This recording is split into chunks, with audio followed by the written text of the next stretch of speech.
If you're the type who believes art and politics should never mix, I suggest you move on from here. You are not going to like this one bit. Not only because the artwork we are going to tackle is super political, but the topic Gabriel Manalastas brings fear and concern among Filipinos who feel war with a million-man army is just around the corner. As the issue Manalastas is addressing here has been going on for more than a decade, I expect most Filipinos based in the Philippines has heard about it. If perchance you belong to the minority, the Pasisiil, with Baybayin written in the center, gives you a visual summary. We see turbulent sea waves and dark skies almost covering the disappearing light of the sun. 9 figures with carabao heads are fighting not only the waves that look more like menacing shark fins, thus adding to the foreboding atmosphere. From our view, we can only see 2 figures rowing the boat manned by 9. 4 are standing, which is making the ride more difficult as they might tip the balance. Why they are standing? I don't know. 2 are trying to provide light, but as a result, they are risking the lives of everyone in the boat. 1 lamp holder is about to join the 2, which will even make it more difficult. The 3rd figure from the left is neither here nor there. He is not imposing danger to the others by standing, but he is not also helping row. With the way his fist is raised, it is like he has taken on the role of a cheerleader.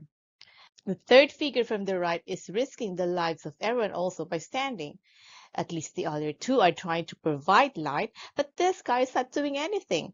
He is just standing there like a tourist. His body does not give off a sense that he is on the watch. He is not alarmed even at the sight of the tail of a frightening creature. The carabaos represent the Pinoy and the boat is our nation. At first glance, you might think that all the figures are fighting courageously against the menace of China, as represented by the dragon, whose head we can't see, but its slithering body is enough to strike fear in our hearts.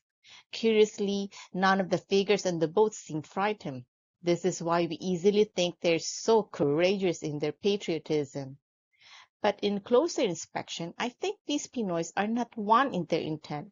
The only thing they have in common is that they're Pinoys on the same boat. The 2 standing with lamps might think they're helping, but as the act of standing would tip the boat, they are endangering everyone. They may be sincere, but sincerity is not enough to help the nation. The right stance and action are still needed. The figure with the 3rd lamp is about to join the 2 standing in the belief that he too can help that way. And that's the danger of having the right heart but the wrong action plan. One can look so heroic to influence others in doing the wrong thing. The cheerleader reminds me of those who do nothing but talk and talk, especially in social media. There is a season for talking and there is a time for action. Being on a boat with mighty waves enveloped by the darkness and with a creature longer than the boat swimming around them is not the right time. The figure that is not doing anything but just standing there is the pabigat. They usually label themselves as neutral or disinterested, but by standing, they do not realize they are also endangering the nation. They're not necessarily traitors, but their being pabigat is a boon to the lurking creature. The 2 figures surrounding the pabigat are those whose thoughts and actions we do not know. Here, it is literally hidden from our view. The most we can do is hope that they are rowing. The 2 that are rowing are the real heroes. They are doing something and doing it right. They are paddling in sync to help keep the balance. They are not perturbed by the waves, the darkness, and the creature. But perhaps like most heroes, our eyes do not go to them immediately. Our focus is on the lamp bearers, those who are standing and those who are making a lot of noise.